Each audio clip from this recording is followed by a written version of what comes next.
Olá pessoal, paz do Senhor, tudo bem? A gente está iniciando uma série para compartilhar com vocês histórias de avivamento na história da igreja.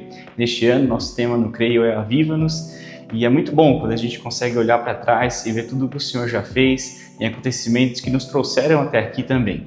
Hoje a gente vai compartilhar a história de William Seymour, o grande líder, a pessoa que o Senhor usou para dar o estopim do movimento pentecostal que nós fazemos parte hoje, em 2025, nas Assembleias de Deus no Brasil. Tudo começa lá nos Estados Unidos, ali por volta de 1905, as notícias do que Deus estava fazendo no país de Gales com um homem chamado Evan Roberts, que mais para frente a gente vai conhecer a história dele também, estavam se espalhando pelo mundo. Essa notícia chegou nos Estados Unidos e muitos pastores, muitos irmãos começaram a se prostrar diante do Senhor e pedir para que Deus trouxesse um avivamento para os Estados Unidos, tal como estava acontecendo no país de Gales.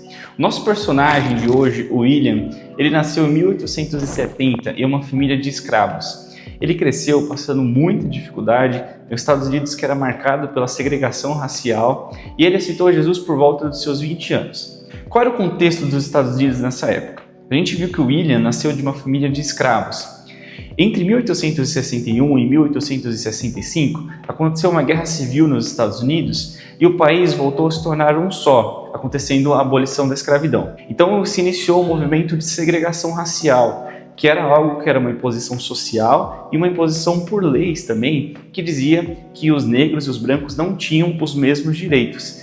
Então as famílias negras, as famílias que eram escravizadas anteriormente, sofriam muito. E o William vem desse contexto então de separação, onde uma classe é melhor do que a outra, onde uma classe tem mais direitos do que a outra.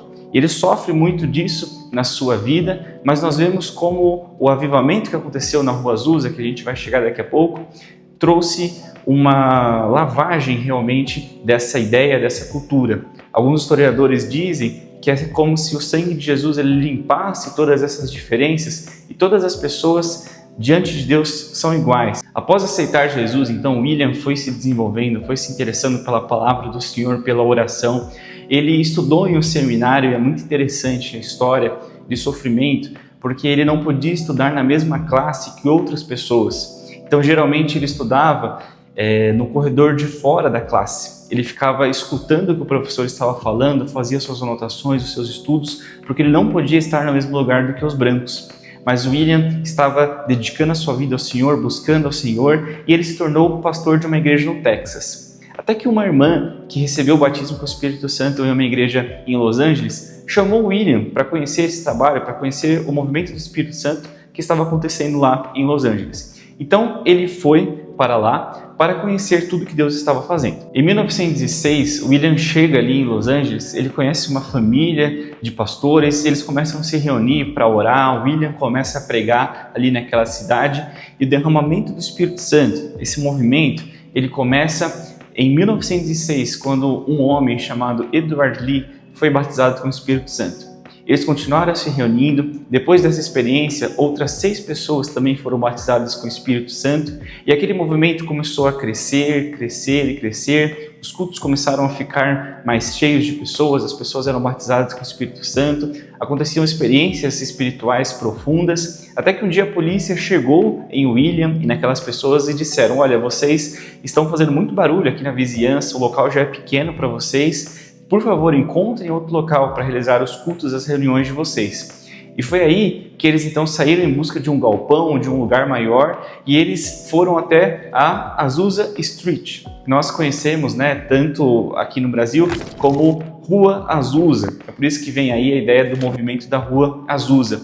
Eles então passam a fazer os cultos, as suas reuniões nesse galpão, nessa casa ali na Rua Azusa, e Deus começa a abençoar de uma forma muito especial. Pessoas começam a ir até a igreja, as pessoas começam a ser libertas, salvas, a experiência com o Espírito Santo cada vez mais real, cada vez mais viva, pessoas sendo batizadas com o Espírito Santo, e algo que realmente eles não viam acontecendo há muito tempo, era um reavivamento espiritual. E é interessante que a imprensa ia até a Rua Azusa e filmava aquelas pessoas, depois divulgava, debochando dos cristãos, mas na verdade isso foi um movimento contrário, porque a mídia estava ajudando a espalhar ainda mais a notícia do que Deus estava fazendo, E as pessoas curiosas iam até lá para conhecer, elas ouviam a palavra de Deus, eram tocadas, eram salvas, eram transformadas e começou ali um grande avivamento nos Estados Unidos. Nós fazemos parte de uma igreja da Assembleia de Deus que tem raízes nesse movimento também. Daniel Berg e Gunnar Wingren tiveram contato com o avivamento da Rua Azusa, né? Tudo estava acontecendo no mundo ali de forma interligada, como a gente comentou no começo também sobre o país de Gales.